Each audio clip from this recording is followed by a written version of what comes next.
ഇന്നത്തെ ഡെയിലി മന്നയിലേക്ക് നിങ്ങൾ എല്ലാവരെയും സ്വാഗതം ചെയ്യുന്നു.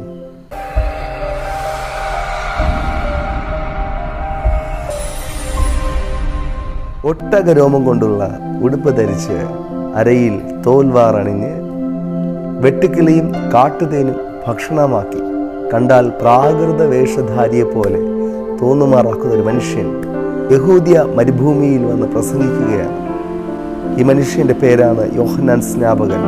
ഇന്നലെ നിങ്ങളോട് പറഞ്ഞ യോഹന്നാൻ അപ്പോസ്തലനല്ല, ഇത് യേശു ക്രിസ്തുവിനെ ലോകത്തിന് പരിചയപ്പെടുത്തി കൊടുത്ത യോഹന്നാൻ സ്നാപകനാണ്.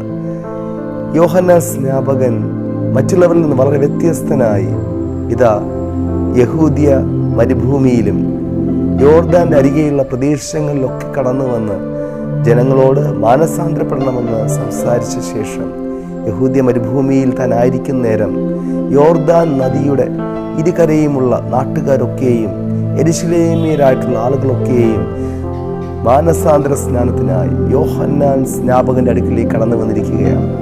പ്രിയപ്പെട്ടവരെ, യോഹന്നാൻ സ്നാപകൻ ആയിരുന്ന ജനപ്പാർപ്പില്ലാത്ത ആ യഹൂദ്യ മരുഭൂമിയിൽ ആളുകൾ തിങ്ങിക്കൂടി വന്നിരിക്കുകയാണ്. എന്തിനു വേണ്ടിയാണ് തിങ്ങിക്കൂടി വന്നിരിക്കുന്നത്? അവരവരുടെ പാപങ്ങളിൽ നിന്നും മോചനം ലഭിക്കുവാൻ ദൈവീയ സ്നേഹം ഉള്ളത്തിൽ വ്യാപരിക്കുവാനിടയായിത്തീർന്നു. യോഹന്നാൻ സ്നാപകന്റെ വാക്കുകൾ എല്ലാവരെയും രസിപ്പിക്കുന്ന വാക്കുകളായിരുന്നില്ല, എല്ലാവർക്കും ഇഷ്ടപ്പെടുന്ന വാക്കുകളല്ല അദ്ദേഹം സംസാരിച്ചത്. സർപ്പസന്തതികളെ വരുവാനുള്ള കോപത്തിൽ നിന്ന് ഒഴിഞ്ഞു പോകുവാനുള്ള ഉപദേശിക്കുന്നത് ആർ, മാനസാന്തരത്തിന് യോഗ്യമായ ഫലം കായ്പിനെന്ന് വളരെ കർക്കശമായിട്ടുള്ള ശബ്ദത്തിനുടമയായിരുന്നു അദ്ദേഹം. എന്നാൽ അദ്ദേഹത്തിൻ്റെ അടുക്കിലേക്ക് ജനം ഓടിക്കൂടി വന്നത് എന്തുകൊണ്ടാണ്? ദൈവത്തിൻ്റെ വചനമായ ബൈബിൾ ഇപ്രകാരം പറയുന്നു, ദൈവം അയച്ചിട്ട് വന്ന മനുഷ്യനാണ് യോഹന്നാൻ സ്നാപകൻ. എന്നെ കേൾക്കുന്ന പ്രിയപ്പെട്ടവരെ, നിങ്ങൾ ജീവിതത്തിൽ സക്സസ് ആകുവാൻ ആഗ്രഹിക്കുന്നുണ്ടോ? നിങ്ങളുടെ വേഷം, നിങ്ങളുടെ രീതികൾ, നിങ്ങളുടെ കൾച്ചർ, നിങ്ങളായിരിക്കുന്ന ഇടം, നിങ്ങളുടെ കുടുംബം, നിങ്ങളുടെ പശ്ചാത്തലമൊക്കെ ഒരുപക്ഷെ മറ്റുള്ളവരെ സ്വാധീനിക്കുന്നതിന് തടസ്സമായിരിക്കാം, മറ്റുള്ളവർ അംഗീകരിക്കുന്നതിന് തടസ്സമായിരിക്കാം. നിങ്ങളുടെ സാമ്പത്തിക നിലവാരം, നിങ്ങളുടെ വിദ്യാഭ്യാസം ഒരുപക്ഷെ മോശമായിരിക്കാം. എന്നാൽ ഞാൻ നിങ്ങളോട് പറയട്ടെ, ദൈവം നിങ്ങളോട് കൂടെ ഉണ്ടെങ്കിൽ നിശ്ചയമായും മറ്റുള്ളവരാൽ അംഗീകരിക്കപ്പെടുന്ന, മറ്റുള്ളവരുടെ മധ്യത്തിൽ മാനിക്കപ്പെടുന്ന അനുഭവം നിങ്ങളുടെ ജീവിതത്തിൽ ഉണ്ടാവുക തന്നെ ചെയ്യും. നിങ്ങളുടെ ജീവിതത്തെക്കുറിച്ച് വ്യക്തമായും ദൈവത്തിന് ഒരു പ്രത്യേക പദ്ധതിയുണ്ട്.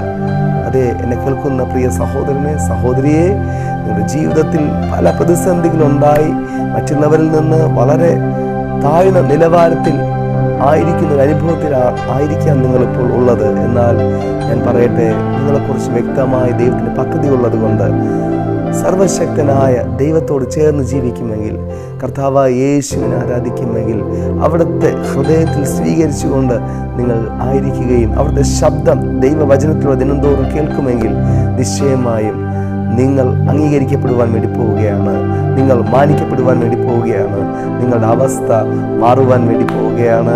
നിങ്ങളുടെ കൾച്ചറിന്, നിങ്ങളുടേതായിട്ടുള്ള പശ്ചാത്തലങ്ങൾക്ക് അതീതമായി ദൈവം ഉണ്ട് എന്നുള്ള പ്രത്യേകതയാൽ നിങ്ങൾ മാനിക്കപ്പെടുവാൻ വേണ്ടി പോകുന്നു. അതിനുവേണ്ടി ദൈവം നിങ്ങളെ സഹായിക്കട്ടെ. God bless you.